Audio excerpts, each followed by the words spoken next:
All right. So, hello everyone. My name is Abigail Bada. Welcome to this special Fireside chat, part of our Cybersecurity Awareness Month activities. Today, I'm honored to have Garry Barnes with us. He is a cybersecurity pioneer and practice lead in governance at Vital Advisory, Australia. Gary's guiding philosophy is that good security is good for business. With over 3 decades of experience, starting in the 80s, he has witnessed the evolution of cybersecurity firsthand, shaping best practices in IT governance, security, and risk management.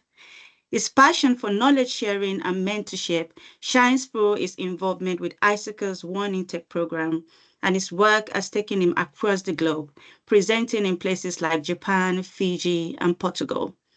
This year, Gary's dedication was recognized with his induction into the ISACA Hall of Fame 2024, an outstanding achievement that speaks to the depth of his contributions to the industry. Today, we'll explore his unique insights on emerging trends, dispel common cybersecurity myths, and hear his practical advice for aspiring professionals. So let's dive right in. Good evening, Gary, though it's morning here in the UK. It is. Thank you. Yes, it's dinner time here, 6 p.m. Thank you for having me. Thank you. We believe it's going to be an amazing time. So, Gary, you've been in this field since the early days of cybersecurity. How has cybersecurity changed over the decades, and what lessons from those early days remain relevant today? When I was exploring this question, I had lots of things I wanted to say, but probably the most important change is that technology is now more pervasive. It's a part of everyone's life today. Mm, Back in, as you mentioned, punch card system days, technology was kind of in a room somewhere in a data center, and physically contained. But these days, it's ubiquitous. It's out there. It's on my phone. It's on my watch. Technology is around us everywhere. And so I think the change that goes with that ubiquity, that pervasiveness, is that technology is now a part of core business. In a way, and a phrase I use in my training is that every business today is an IT business, mm, that technology really does drive practically every business process.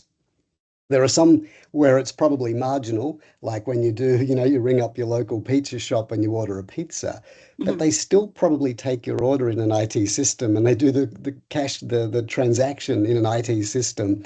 They may even do, a delivery system, which is an app or anything like that. So even the kind of humble corner shops have IT systems. So I think the ubiquity of it, the pervasiveness of it is important, and the core business nature of it's important.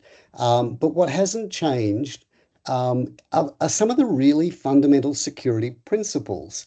When I was auditing punch card systems, I still was looking for things like only authorized access to the mm, cards, to the mhm, room, to the tape, to the facility itself. mhm, And so a lot of the basic security principles mhm. remain the same. Right. And it does feel like one of the changes that's happened is that back in the day, we would audit and implement based around security principles. Today, what seems to have changed is that a lot of the controls are implemented based on risk. And I'll talk a Mm, little bit about my concern around that a little later. One of the final things I'd like to say, perhaps on this question, mm, what's changed, is that since technology's kind of come out of the data center and into our pockets, so to speak, mm, I think we're also seeing, we certainly saw it maybe a decade ago, maybe 2 decades ago, um, an increase in business leader engagement in IT. mhm, We could certainly do with more of it. And I'm not just talking about them, understanding IT or taking, a role in the governance of it. I'm talking about them driving innovation and requesting change and exploring and innovating with things like AI and machine learning. mhm. So many businesses today, the business leaders are asking questions about what can IT do for us?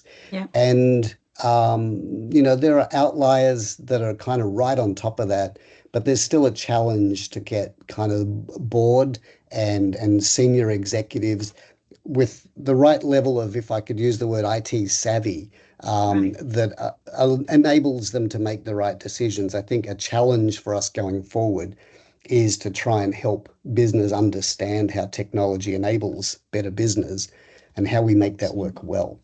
Um, and there are elements that I think we might talk about this later when we talk about myth and misdirection. Perhaps we won't. We don't have all night because I could talk all night. One of the things that I think we need to do more of right now, and it's something that I think disappeared in the era where we transitioned from that thing called information security, Mhm. which is a phrase I prefer. When we went from that to cybersecurity, a couple of the transitions, perhaps just the approaches changed, and there was less systems thinking, less engineering thinking, less by design thinking, less architecture, Mm.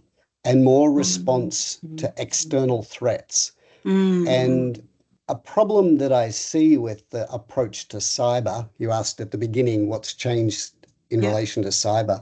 Yeah. In the early days, we would look at a system and say, what must this do well to succeed? What seems to be happening today, particularly in cyber, is what threats does this system face? What vulnerabilities will it have? Mhm. And I think that that externality creates blinkers, and I think it creates a misdirection that Mm. cyber people are looking at, cyber professionals Mm. spend a lot of the time looking at what's going on outside their control and not enough at what they Right. can control. You can Right. control business process design. You can control that. You can't control so much what a threat actor chooses to do with you. But if you've got a well-designed system, Mhm. then you're in a better state. We'll look at that in another question we've got coming up as well. Yes.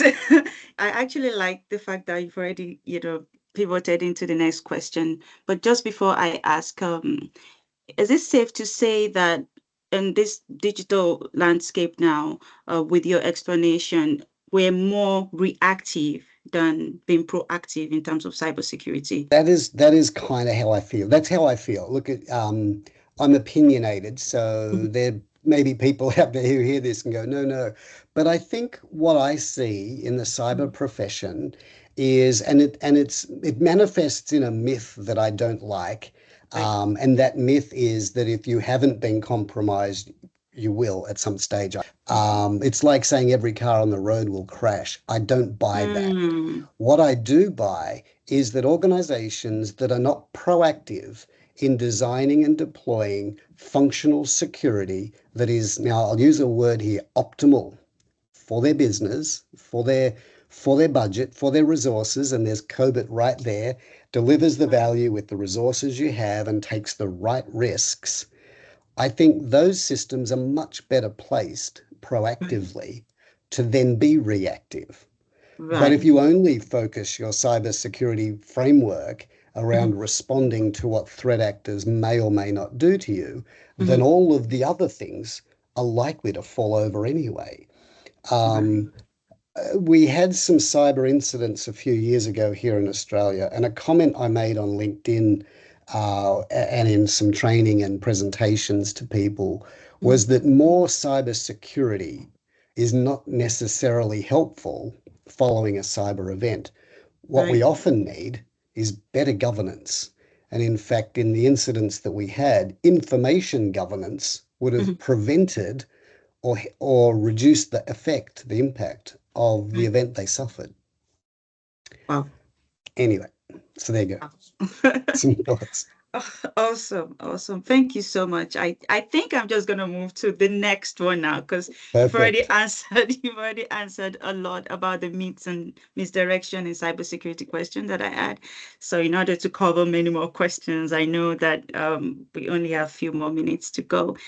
So you advocate that good security is good for business.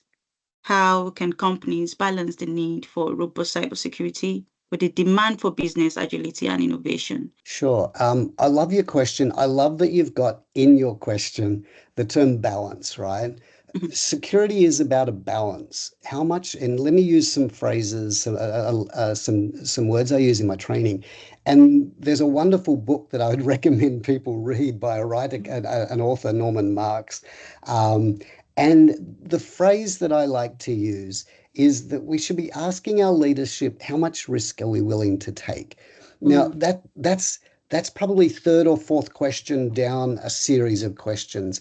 Let me start with this comment. No business, public or private, goes into business with the objective of being secure. mm, They go into business for some purpose, and good security should support and enable that purpose or objective. And right. so, if we look at the way a business works and architect the security to enable that better outcome, that business outcome, sorry, Mhm. then what we'll focus on is working with business leaders on how much resources do they have to achieve the value they're after, and what are the opportunities and risks we need to balance in achieving that. Now, that all sounds nice in theory. And so, some examples I've had, some clients who do things like Internet of Things device development, Mhm. um, things that they have done is look at their product development process, from product ideation to test and deploy, Mhm. and embed security into that process. So every time somebody comes up with an idea of a product change, Yeah. it goes into a cycle. And in that cycle are questions. How much security do we need? You can ask, what are the threats? What are the risks? Mhm. What are the problems that we face? What are the customers' expectations of security? What are the customers' expectations of privacy? And by asking those questions at the right times through the product development cycle, when you get to the other end, you end up with a product that is curated, that is well developed. You don't get to the point where you've built something and then somebody comes in later and asks the question, what are the risks and threats? Mhm. Because it's too late to add good control in. So, good security is good for business means that we've worked through the process of building products and services and optimized the controls we need to have in them. Mhm. But there's a really important point in here that I think gets lost in this, and that is this point about who is accountable for answering the question, how much security is enough? Or Mm, that question I used before, what security risks are we willing and not willing to take in pursuit of those objectives? right. And the answer to that is not cyber professionals. The answer to that question is the business. The business makes choice on how much risk are they willing to take. And Right. our role in cybersecurity is help them take that risk properly, help them Right. achieve the outcomes, and help them take the risks that they want to take. Now, we might say, no, that's stupid to do that. But Mhm. in the end, the business leaders, the business owners are the ones making those decisions. So, good security being good for business, it's a pretty simple proposition, I think, to say that if I embed good security practice into our business processes, core business processes, we ought to be better off than one which doesn't, and therefore has avoidable losses, data Mhm. breaches. I mean, many of the cybersecurity events we see are avoidable or at least predictable, Mhm. and therefore we ought to be able to do something to lower the likelihood of them. But Mhm. if we just simply design business processes, systems thinking, and all those other phrases I used earlier, engineering, architecture, if we use those practices and embed good security into business, then Mhm. business ought to be better. Based on your answer and on choices and those that are making these choices for businesses, is it safe to say that this is where training comes in so that the business leaders making decisions, critical decisions in a business, they should have informed knowledge about cybersecurity? Let me bring it back to, I think the nub of your question was, do business leaders need to be trained around cyber? Mhm. The answer is, look, quite probably, but I wouldn't train them on cyber. I would, I would say that cybersecurity is one aspect of what both parties need to understand. Cybersecurity people need to also understand, be trained perhaps, in understanding the purpose of the business, the objectives, the method of doing business. How do we do business? Where do we do business? What's our process look like? Even down to the point of understanding and empathizing with the staff and their day-to-day functions. We skip past the myth point. Let me call on Yeah. one of the myths that I was going to mention here. One of the myths that really annoy Okay. me, actually, I probably would label this misdirection.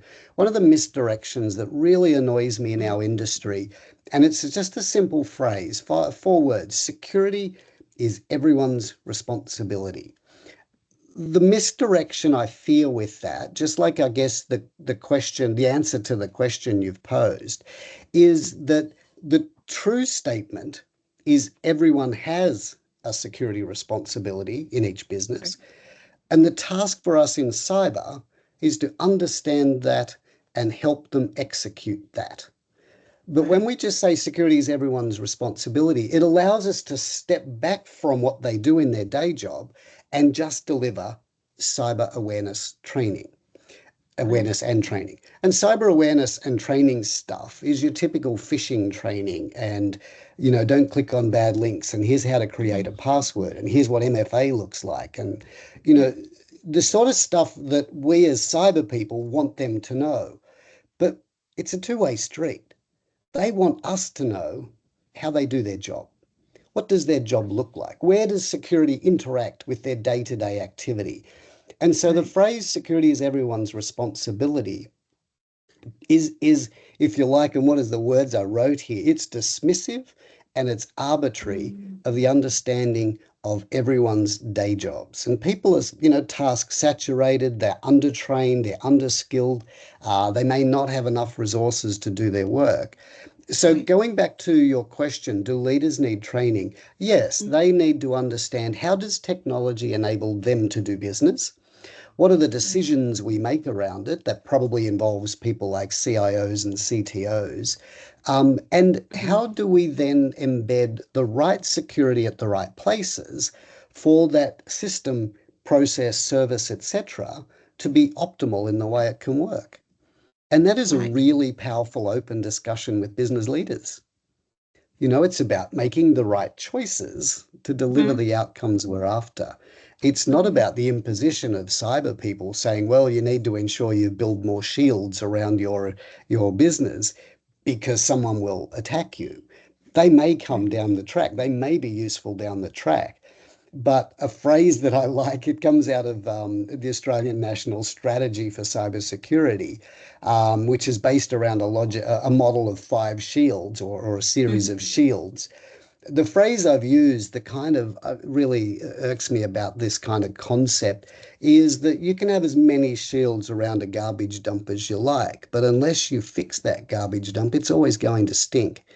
Mm. And so the business inside the shields might still have processes which are insecure, inadequate, inefficient, ineffective. Multi-factor authentication is a great example of an imposition of security in business processes, which Right. creates non-productivity. It's a step Mhm. out of a process to do a security activity and a step back in. Mhm. Now, I'm not saying don't do MFA. It solves a massive problem about authentication and the weakness of passwords and all that. Mhm. But we need to recognize we are imposing process on business by enforcing MFA in business process, in business Right. systems. So, that was a long answer to your question. Yes, both parties need to learn more about what each other does. Mhm. And I Wow. wouldn't have it any other way. Thank you so much, Gary. Thank you. So That's okay. navigating cybersecurity as a career path now, Yeah. what advice would you offer to aspiring professionals looking to thrive in this landscape? Okay, I love this question because I really do think that there is such an abundance of roles and role types now in our industry. Going back in the beginning, in the olden days, You worked in IT and there were maybe a half a dozen different job types, networking or server or application or whatever. But today there's myriad roles and responsibilities. And we've seen, the evolution of sort of the GRC kind of Yes. roles, governance risk compliance roles, Mhm. security assurance roles. So AI and all of those things. So there's an abundance of opportunities, Mhm. which is fantastic, right? So having an exposure across the various areas is useful. A phrase that I learned from my mentor back when I was, look, I'm going to say maybe 25, 30 years old, starting out in kind of IT audit, was he said this to me: know what you don't know, Mm. learn what you need, and know that no one is an expert in everything. And Wow. so I keep that at my heart. When we were introducing ourselves, you actually said a phrase which is my life motto: I'm Mhm. still learning. Mm. And know what you don't know, right? If you're in cyber, you need to know a bit about a lot of things. Do you need to be an expert? Probably you can't be an expert in all things. You can be an expert in some things. Yeah. Be good at the things that matter, be aware of the things that are on the periphery. Yeah. And where things are really detailed, I don't know, let me throw quantum computing out there, know enough about it that you can ask the right questions. Right. Right. So that's how I would answer that part about technical. But there are other parts of the navigating the career path. Here's the bullet points I wrote: read widely, Mm. network, join an association. ISACA is wonderful. There are others, but I would advocate absolutely ISACA. Volunteer. Here's a phrase that I use: you get more out if you put something in, right? If you can donate a bit of your time, and we saw this just last week, Sydney had a 1 day event. Volunteers get involved. It may be shaking hands and giving me a badge and ushering people through the day, Mhm. but they chat with people, they get to know Yeah. people, we get to know them. And all of those things are really powerful.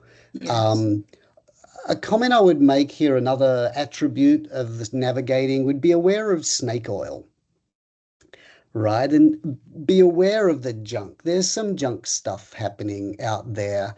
That we really need to, back in my audit days, it was being perhaps cautious. Some might call me cynical. Um, but having enough caution that you don't take everything as written. I mean, I gave some myths there. The other myth that I didn't mention, I won't go over it because we will run out of time, is the horrible statement of people are the weakest link. And I hear people reiterate that. And Oh. and if people reiterate that, and let me put my opinion on it, Okay. it sounds to me like they haven't thought that through. Because when you think that through, it's not hard to realize that it's wrong.